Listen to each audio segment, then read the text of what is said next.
Hi, welcome to Modern Polyamory. My name is Jan.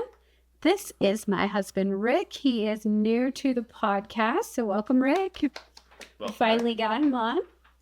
And you guys know this guy. He's Kyle. Hello, everybody. And we have had an interesting week on social media. Yeah. Because we've had a post go viral. We had a lot of fun. We had a post go viral. Sometimes I do that. That comes along with some very interesting DMs, and some of them are really great questions, and I wanted to take this time to address some of these questions on the podcast. Absolutely. So we love your questions. For the questions. So Julio asks, hey, you're right, it probably is. Julio. It could be. Hey, I was just wondering if you guys had done a video on how hard it is for men in poly relationships to date. If not, what are some tips from you guys? So I am going to leave this to these guys. Okay. So, well, we haven't done a video about that specifically yet.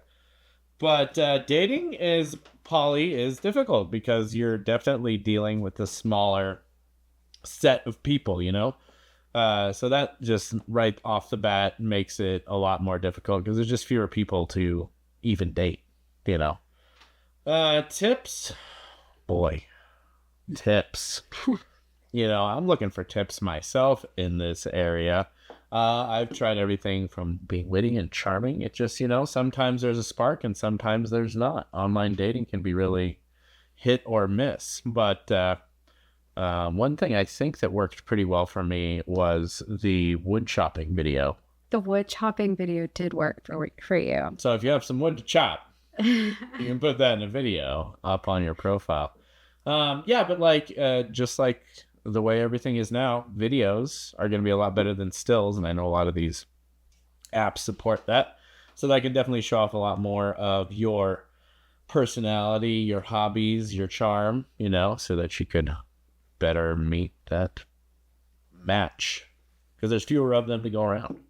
And as I bridge the gap to Generation X, you don't use dating apps. No, I do not care for dating apps. Dating on social media, okay-ish, maybe. After I get to know you, I want to see like what you're posting, interact with you on your posts, maybe, you know, chat with you privately before anything like that. As far as what's worked for me in the past is just allowing things to develop naturally, putting yourself out there, meeting as many people as you can. Get into counterculture hobbies. So anything that is not, you know, run-of-the-mill stuff, get into D&D groups, get into... Nerds are pretty poly. It's true. Yeah, get into... It's like a trope, right? Yeah. Oh, get into fantasy or medieval reenactments. Absolutely. Because it's like you got everything all ready to go. Like we're just minutes away from a D&D game. It's true. Minutes, literally. I literally have the core rulebook on my desk right now. Yep. So I find that going out to community events and putting yourself out in the community as a real person in someone's face is going to build a real connection a lot faster than through a dating app or through a you know, social media, whatever. Like a Fat Life type thing, yeah. Yeah, I mean, Fat Life is a great place to maybe find out about local alternative lifestyle events. Yeah, and it's like if your area doesn't have them, then that's an opportunity for you to put on one. Yeah, exactly. If you can't find the man, be the man. Now let's talk about why it's hard. It's hard because there's the trope that men are dogs. And let's face it, some of us are. Yeah. I'm calling out my own bro culture. You know, just say, hey, everything needs to be open, honest, and say, hey, this is who I am. You either accept me for who I am or we keep it moving. Yeah, definitely. It is definitely a hard time for dating. Sure. In general. I think with any, whether you're poly or you're straight, I think the way dating apps have really evolved how we meet each other has kind of made things weird. It has made things. It's not like the 90s. No, it's not. And, meeting people, it's already kind of a nervous thing. And, we put ourselves out there in what we think is the best light to get people to be attracted. And then, sometimes you meet up and it just doesn't live up to the hype. Yeah. So. Yeah, and it's like, you just gotta, and as difficult as it can be when you've been dehorsed, you gotta get on the horse again. Keep getting on the horse. But remember, be courteous. Don't hound people. I have some tips and advice, but this is just from a woman and from just me, right?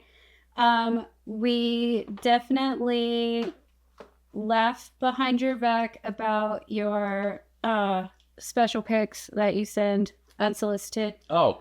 We laugh about them behind your back. I've seen I don't send dick pics. I've seen her laugh. I've seen her friends laugh. And if we are partnered, we share them with our partners from time to time. I mean, maybe that's what they're into. Right. Maybe that's they kind of enjoy the thrill of knowing that. If you come out of left field, we also tend to make fun of that. There are actual meme sites that write songs off of bad Tinder conversations, and they are all like that. I get so many weird ones that when I get a normal one, it's like, hey, let's get to know each other. It's like, well, hey, all right, so that's not entirely their fault. Tinder now gives you prompts. Yeah. Where it's like say something clever, and I read some of them, and they are just stupid.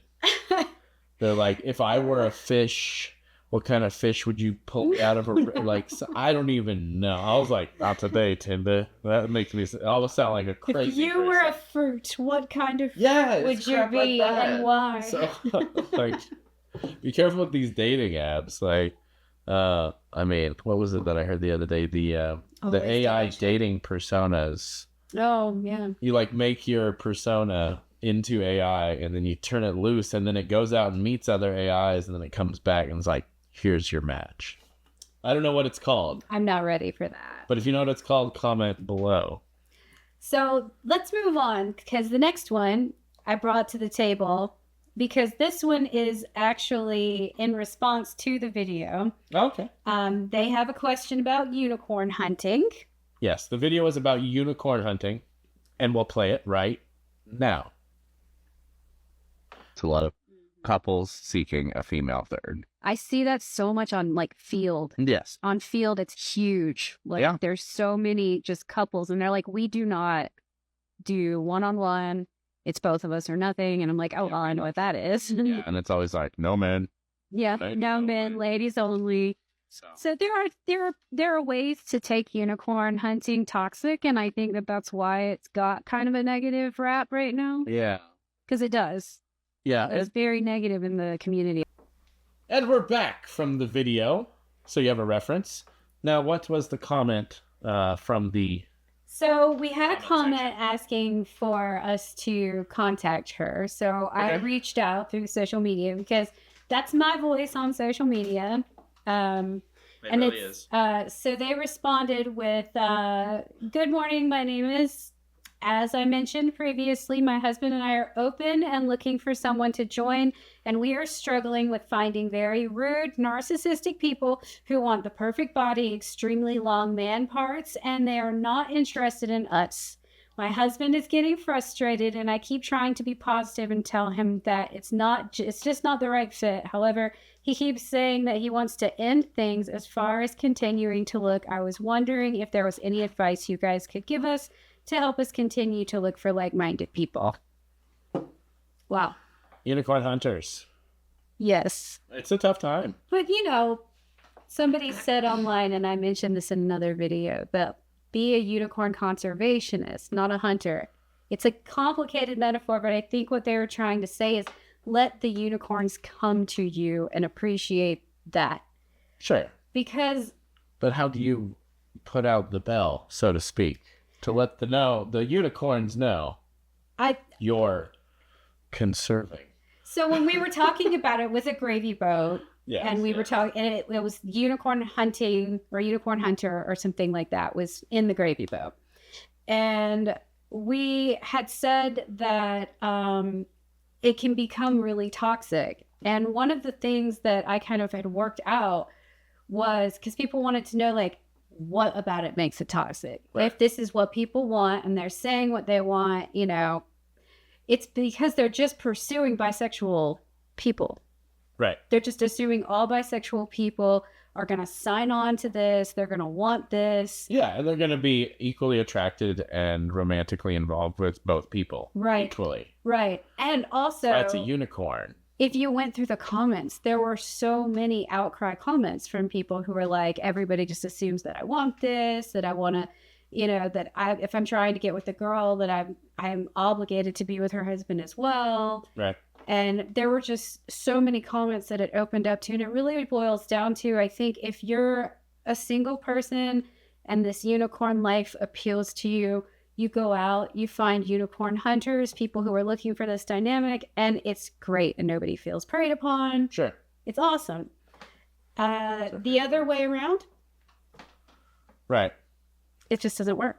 Well, it also doesn't really work mathematically. Like when you think about it, there's so many people who want a unicorn relationship, and there's only so many true unicorns. And then those true unicorns have to perfectly match to two people, not just one, two. The mathematics of that situation don't work. If you go out hunting, you'll never find them. Yeah. It's true. They have to come to you organically. How did they come to you? I would say organically? That goes back to the first part of the video. If you're in a large city, I would say that gives you a real leg up. Like if you're in London, New York, somewhere massive, Paris, huge, Miami, with great public transportation where you can potentially meet, you know, different thousands of people every weekend, you know, suddenly your odds go way up. But if you're in say like rural Kentucky or Mississippi, you know, comment came from you might be in a town of just a few thousand people. It's the same reason why gays flocked to cities in the 60s and 70s and 80s. Sure. Because it's easier to find other gay people when you're all congregated in the same place. Yeah. So I guess if you're unicorn hunting, you need to have some like realistic expectations, knowing that, you know, your dating pool is super slim. And even if you meet someone who's willing to give it a shot, you know, how is that compatibility going to work with that triad? Even if you meet someone who is a bisexual, single, solo, poly woman, she may not be into that lifestyle. But it's like, or she may be into one, but not both. She may never develop feelings for the second. And that's going to be super. That's not what you guys went into this for. So adjust expectations. Try regular poly dating and see if something develops out of a normal poly date. I agree. Yeah. Some lower peaks, maybe. You know, spouse go off, do one thing. Spouse go off, do another thing. You guys. Right. And that'll definitely increase your odds too, because then you'll be dating people who are in the scene, who will know other people who are in the scene, because, you know, you are who you hang out with. And if you're in the scene, they know other people, and just your chances will go way up. Yeah, mix it up. Have a garden party. Yeah, we don't want to like put you off from being a good unicorn conservationist, of course. You know, people climb Mount Everest because it is challenging, and, you know, finding a good unicorn relationship is like, it's amazing. We've had this. Crazy. We've done this. Well, good for you. Climbed the highest. But it happened. We climbed the it highest happened. So it was like. But it was very organic. It was an organic, free range. Oh, we just fell into this. Literally. It wasn't planned. No. And that's when it really. And it's not really with works. me either. Because if one person is vibing and the term was dragon. Yep. Right. The male unicorn was a dragon. Sure. Yeah. I've been dragon hunted before. It didn't feel good. I won't do that to unicorns. So we had one more that I wanted to bring up, and I decided to bring this one up after this one because I think it's funny. Okay, let's hear it. Hello, me and my wife are swingers, and we'd like to meet you guys. If interested, I can send her pictures. Okay. You can send her pictures without me seeing her This express is, written consent. uh, That is wow. This is what we are not going to do. We're not going to accept some females' pictures. Oh, I from guess a when you put it that man. way. Yeah. We I know. don't know. All right. We don't know. Yeah. I don't like the idea of I can send her pictures. Like, if you Maybe want a they- unicorn situation, you want to see both people, right? I mean, yeah. Why not? You can't just maybe the wife is like super hot and Okay. I don't know. How about you send me a video of I don't her know. sending the pictures? How about that? yeah, you know what? It could be a language barrier too. It could You don't be. know. And, It could be. It could be. it's, But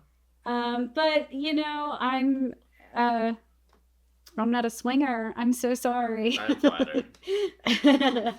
I'm not a swinger, so I'm very demisexual, and long distance is hard for that. Right. Indeed. Sorry, I'm not available for swinging, but Well, unicorns, that's a fun conversation. But coming up next, I had a fun idea. I talked to everybody and I said, hey, let's all bring a topic to the table that none of the other people know about, just to spark a conversation and see if we could have a little natural back and forth here. Maybe kind of just try something new in the poly scene. okay. Absolutely. Well, I could kick it off, or if you have your question ready, you're more than welcome to go. No, you kick it off. This is your thing, and I'm excited. Well, here's my question. Okay. I want to talk to you guys about. What did poly look like at 18 versus now?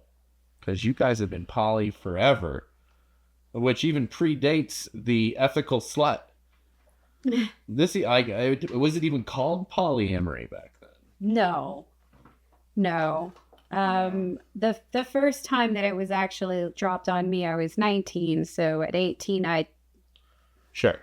I had a steady boyfriend, That's right. Yep. and he was Monogamous. long distance, and it was a monogamy. And I was still a virgin, and so we'll just skip 18. We'll just say 19. Sure. Yeah. I got my years mixed up, but I was only off. Yeah, no, that's fine. Yeah. At 19, I met this guy, and he wooed me in, and we started dating. And then one day he decided to tell me he wasn't really into monogamy and he liked to have open relationships.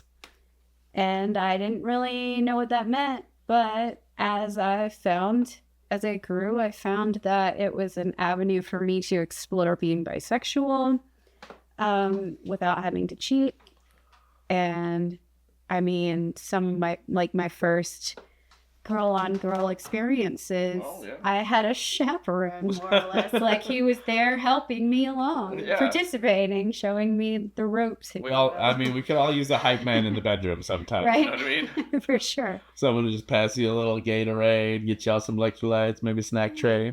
Yeah, but it seemed much more like a threesome, a group sex, an orgy situation. But I don't think it was probably 2009 before we actually had a polyamorous relationship, and when the term polyamorous kind of came about in our spectrum. Was that about Understand. the first time you heard the word polyamory? Pretty much, they have the coming out day every year. That year that we were in that first relationship was our coming out statements. We were like, we're polyamorous and I'm sexual. And everybody was like, no, really? Shocker. Because we're not, advertised. Well, I guess we are now, but we weren't before, advertising It's not on the door or it. anything. Right. The neighbors don't know. It certainly was not advertised in our small town. No, it wasn't advertised, but we did have that was what it was like.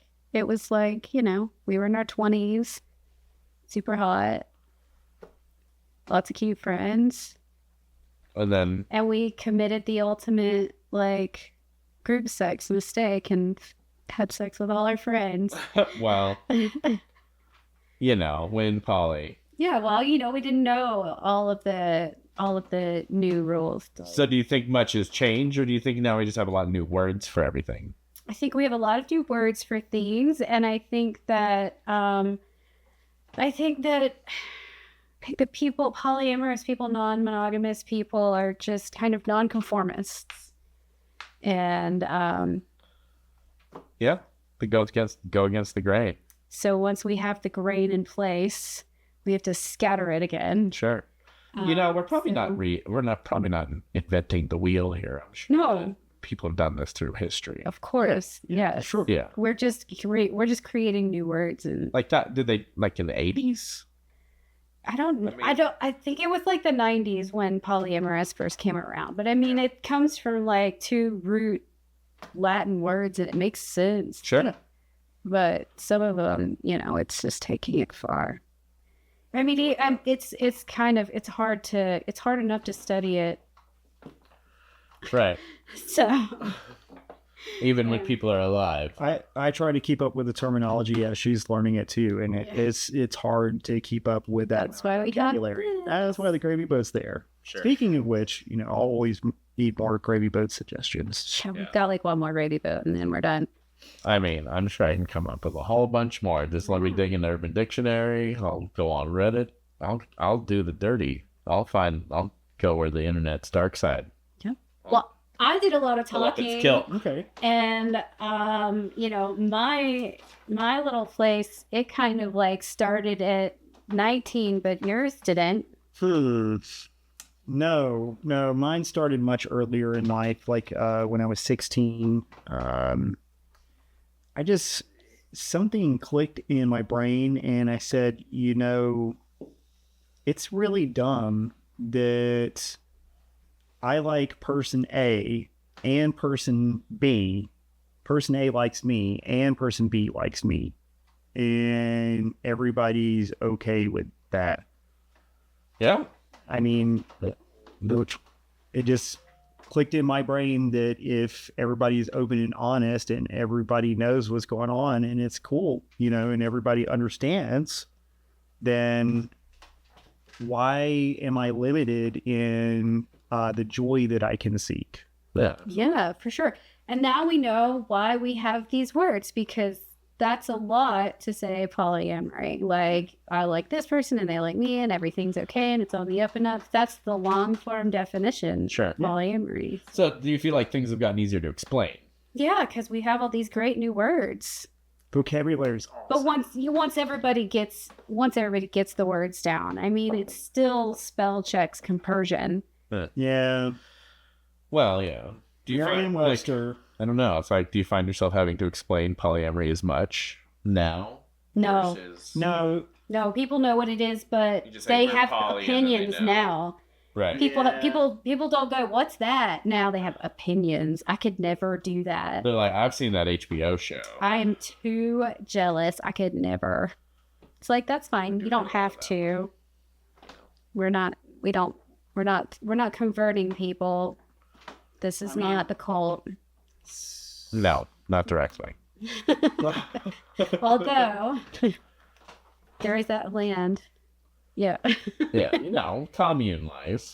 We'll have to have a whole episode about like our dream commune. So my question is, compersion. We know what it is. Yeah. But do you think it's necessary and possible with everyone? Yeah, I think so. I definitely think so. It's just a matter of using your imagination and kind of reframing your point of view. I think it's the perfect antidote to jealousy and insecurity, and letting love and the love for love shine through is what can, you know, turn what would make most people a very uncomfortable experience into something almost endearing and sometimes fun. Love, love, man. Love, love, love. Right in the love hole. What about you? How do you think? For me, like, conversion takes time, right? It always happens, in my experience, and how much time it takes depends on you. It's up to you to do the self-work, to be open enough to experiencing joy kind of vicariously through your partner. You know, being happy for somebody else being happy doesn't just extend to your romantic relationships. You can experience this compersion type feeling when you're happy that your friend got a promotion. It's the same type of feeling. It's just on a much greater level when it's a romantic partner. Yeah. You know, just like the way you'd be happy for some friends who are hitting it off. You also just happen to be dating those friends. Exactly. I would like to say that compersion is something that's talked about a lot in the community. You're going to hear this word as soon as you are like, I'm in polyamory. The people are going to be like, how are you doing on your compersion? Because people are very concerned about jealousy. Jealousy is normal. It's something that people do feel. It's also extremely hard to manage and deal with once it starts. It can just kind of snowball. Yeah. And so compersion is a better way of reframing the way that you're thinking about things like, I like this person, I love this person, I want this person to be happy, this person makes them happy, so that makes me happy. If you just break it down to that doesn't even have any feelings behind it. That's just the facts. Yeah. I mean, so you don't have to worry about how that makes you feel. That's just how it's being laid out there. And then you just work on that and then work on getting the feelings of actually being happy. that just comes with time. It'll come with time, maybe. I'm going to say I don't think it's necessary, and I don't think that everybody's going to get there. I think that a lot of times the compersion is missing because there's a problem.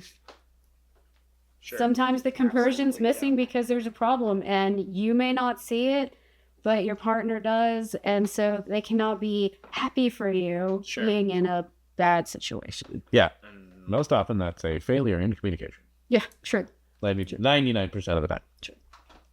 Yes. So yeah, I don't think compersion is necessary in all cases, but I think that it is a great way, like you said, to combat jealousy. Yeah. And it's also just a really great way of showing like a different, extra modern polyamorous love style. Yeah. And you can practice it with your friends first. Just be extra, conscious of their achievements and just take a moment to feel extra good for them. Yeah, exactly. And this exercise of pausing to reflect will then come naturally as you've done it more often. And I think even better if you reflect on something that maybe you don't share with that person. Sure. Yeah, you don't have to be like, hey, man, great job. Just be like, man, Mark's really making it as a mortician. Right. He's really dressing up those people. Right. Good job, man. I think the best way to get yourself into this mental framework of being happy because other people are happy is using alignment statements whenever you're responding to good news. So somebody says, hey, I just got that really awesome job that I wanted. You say, man, that's amazing news. I know if I got that news, I would feel amazing. You tell me, how do you feel right now? Yeah. So yeah, that kind of word track, especially using that, I know how I would feel if I got that news. Right. How do you feel? That connects you too. And that reinforces your relationship, and it's also getting them to expand on what they're experiencing. And that really opens your brain to receiving their feeling, and it opens them up to giving more feeling. Right. Yeah. For sure. So what's your question for us? Ooh. I kind of hinted at my question a little bit earlier. If you guys want to roll that back. Foreshadow. So stop, roll it back, rewatch it. But what part though? Not going to tell you. We'll see. Yeah, watch know in a minute. Okay, so my question is, when was the moment that you realized that you loved two people at the same time, and that society was putting pressure on you to pick? How did you deal with that? Briefly. Well, I mean, for me, at a young age, I was just keeping them separate. I had girls at different schools who I dated, and like my parents never really ratted me out, so I just kind of had multiple girlfriends. It was like through middle school into early high school, things like that. So it's always just I've enjoyed having multiple partners, and in the beginning, I just didn't really know about it. Then eventually, once I discovered that people were doing this as like a practice and there was a community, it really made sense to align with it and give it a shot and try some things out and, fail. Like I some of my early poly escapades, at one point, I think I had like 5 different girlfriends, and it was just like, my neighbors must have thought I was a drug dealer or something. There were just people coming and going all the time. It was just nuts. And I learned a lot over the years, but I'd say that's how I kind of got started. Yeah. At a young age. Sounds like, we're on shaky ground, but once we got a running start, Right. It's like I didn't know. I was a dumb kid. Well, yeah. I'm still a dumb kid. Yeah. So I don't know. For me, this question is difficult because I think there's ever only been one time where it was like, make a choice, and it wasn't really a choice. And that was the first time that I dated a man that was not my husband while we were married. And it was, it was very like, what was it, Ross and Rachel? Remember? Oh, right. We were on a break. So, but yeah, that was less to society and more of just like, that's what unethical non-monogamy looks like, is kind of entering into a relationship when things are rocky and not good. And so for me, that was the moment of, you have to make a choice. Good. In polyamory. That was to protect you. Well, yes, of course. And he stalked me for 10 years. So that was crazy. So many more stories. And there are a lot of stories. I'm sure we'll get a lot more questions in the Oh. section now. Right? Now they're going to want to know who. Yeah. So Which guy was it? let us know your questions in the comment section below. Absolutely. We would love to get to any questions, and we will entertain most questions. Yeah, I mean, topics you want to cover, topics you don't think we've covered enough, topics you want us to cover again. Words that we have never covered in a gravy boat. Yeah. We've only We're going to have to need more of those for the next one. Yep. So, Stay stay tuned. How about generational differences in polyamory? Oh, It's yeah. different in the Gen X generation than it is in, say, maybe even my wife as a Zennial, or, other people. That's true. So there's tons of topics like this. So whatever comes to your brain, let us know in the comments. Absolutely. And don't forget to check us out on the website, which is still coming along. Hasn't changed yet, but I'm working on it. That's modernpolyamory.com. Yes, and you can check us out on social media. We are at Modern Polyamory in most places. We do Facebook, Instagram, TikTok, YouTube, of course. Yep. We're putting more shorts out there for people who are not on YouTube. And we come up reliably in the Google search.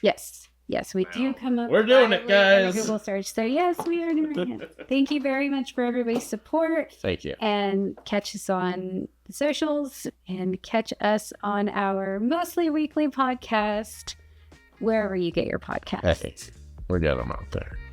Bye. Bye. Bye.